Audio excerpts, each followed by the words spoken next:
Welcome back to Auto Pulse, your one-stop destination for everything classic and legendary in the automotive world. Today, we're diving deep into a true icon of motorcycling history, a machine that served in wartime, endured the toughest conditions, and became a beloved classic among enthusiasts. We're talking about none other than the BSA M20. This British motorcycle holds a special place in history, not just for its rugged design but for its significant role in World War II and beyond. So, buckle up as we explore the legacy, engineering, and impact of this incredible two-wheeler. To truly understand the BSA M20, we need to go back to the early 1930s. The Birmingham Small Arms Company, better known as BSA, was already a leading name in motorcycle manufacturing. Their reputation for reliability and solid engineering made them a trusted brand. The M20's origins trace back to a time when the British War Office was seeking a dependable motorcycle for military use. What they needed was a machine that was simple,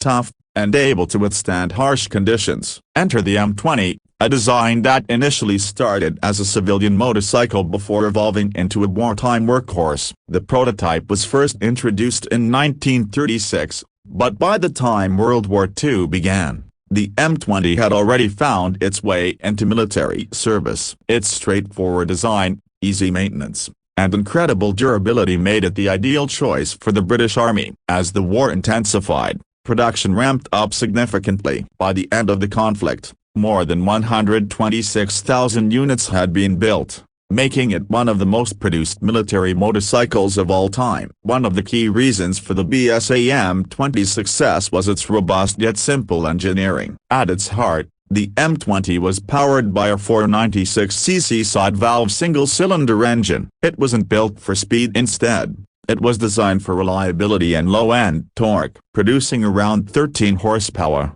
This engine was more than capable of handling rough terrain, muddy battlefields, and long journeys across unforgiving landscapes. The side-valve design was crucial to its durability. Unlike overhead valve engines, side-valve configurations have fewer moving parts, making them less prone to mechanical failure. This was a major advantage for a motorcycle that had to endure the extremes of war. Soldiers needed a bike that could keep running with minimal maintenance, and the M20 delivered exactly that. The frame was equally rugged, built with a tubular steel design that could absorb shocks and vibrations from rough roads. The M20 featured a girder front fork with a simple spring suspension system, which, while not as advanced as modern suspension, provided adequate cushioning for uneven surfaces. At the rear, there was no suspension, just a solid hardtail frame. This might sound uncomfortable by today's standards, but it was a common design choice at the time, prioritizing durability over rider comfort.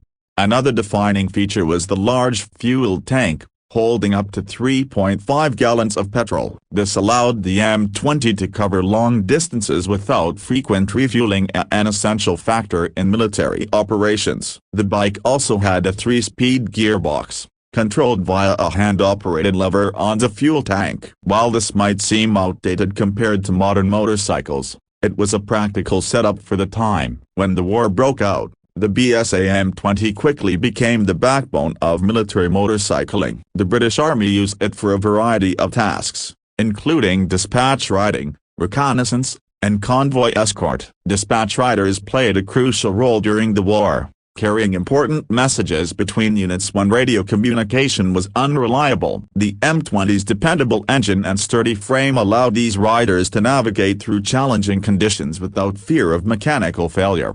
The bike was also used in North Africa, Europe, and even the harsh terrains of Burma, proving its adaptability. It performed well in extreme weather, whether in the freezing cold of the European front or the scorching heat of desert campaigns. Even though it wasn't the fastest motorcycle on the battlefield, its reliability made it a soldier's best friend. One of the most fascinating aspects of the M20's military service was how easily it could be repaired. Soldiers in the field often had to perform quick fixes with limited tools and resources. Thanks to the bike's simplistic design, mechanics could strip and reassemble major components with ease. This made it a practical choice in high-pressure combat situations. After World War II, the demand for the BSA M20 didn't diminish. Many surplus military bikes were sold to civilians, where they found new life as everyday transport and even in motorsports. The M20 became popular among farmers,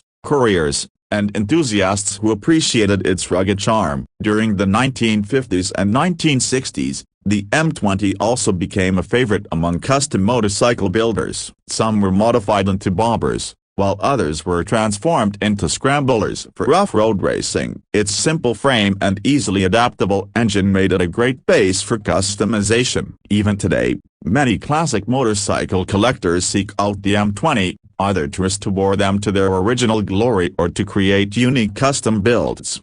The BSA M20 also played a role in police and civilian service in many countries. Some were used by law enforcement agencies, while others became workhorses in rural communities. It was a motorcycle that refused to fade into obscurity, maintaining its reputation as one of the most reliable machines of its era. Owning and riding a BSA M20 today is like stepping back in time. It's not about speed or high performance, it's about experiencing a piece of history. The engine produces a distinct thumping sound that gives it a unique character. The riding position is upright and comfortable, making it well suited for long, relaxed journeys. Starting the M20 requires a bit of technique. Unlike modern motorcycles with electric starters, the M20 relies on a kickstart mechanism. Riders need to engage the manual advance retard lever, prime the fuel system, and give it a strong kick to bring the engine to life. Once running, the bike rewards the rider with a smooth,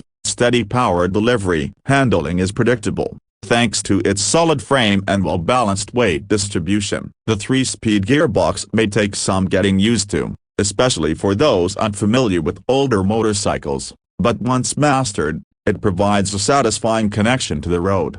Braking, on the other hand, is a reminder of the bike's vintage nature. The M20 uses drum brakes, which require a firm hand and plenty of anticipation. Riders need to plan their stops carefully, as these brakes are nowhere near as responsive as modern disc brakes. Despite its age, the M20 is surprisingly capable on modern roads. Many owners take them on long-distance rides, vintage rallies, and classic motorcycle events. It's a machine that continues to turn heads wherever it goes, sparking conversations and admiration from enthusiasts and casual observers alike.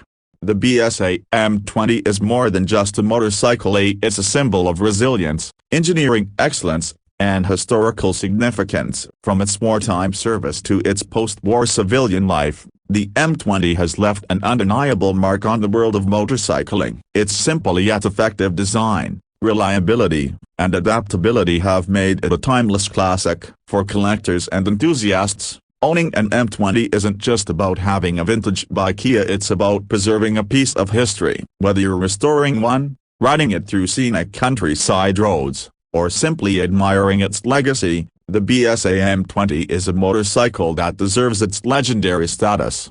That's it for today's deep dive into the BSA M20. If you enjoyed this video, don't forget to like, subscribe, and hit that notification bell so you never miss out on more classic motorcycle stories. Let us know in the comments what you think about the BSA M20, or if there's another classic bike you'd like us to cover. Thanks for watching Auto Pulse, and we'll see you in the next one.